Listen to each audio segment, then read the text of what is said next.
শুক্রবার গভীর রাতে জামুরিয়ার চিচুড়িয়া এলাকায় বালি বোঝাই একটি গাড়ির ধাক্কায় এক স্থানীয় যুবকের মর্মান্তিক মৃত্যু হয়। ঘটনাস্থলেই তাঁর মৃত্যু হয় বলে জানা গেছে। এই ঘটনাকে ঘিরে উত্তেজনা ছড়িয়ে পড়ে গোটা এলাকায়।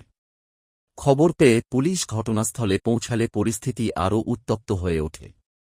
পুলিশের উপর হামলা চালায় এবং পুলিশের একাধিক গাড়িতে ব্যাপক ভাঙচুর চালানো হয়।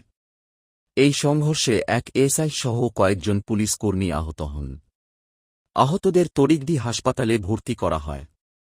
পরিস্থিতি নিয়ন্ত্রণে আনতে ঘটনাস্থলে অতিরিক্ত পুলিশ বাহিনী মোতায়েন করা হয়েছে। পুলিশ সূত্রে জানা গেছে, ঘটনার সঙ্গে জড়িত থাকার অভিযোগে এখন পর্যন্ত 4 জনকে আটক করা হয়েছে। পুরো ঘটনার তদন্ত শুরু করেছে পুলিশ।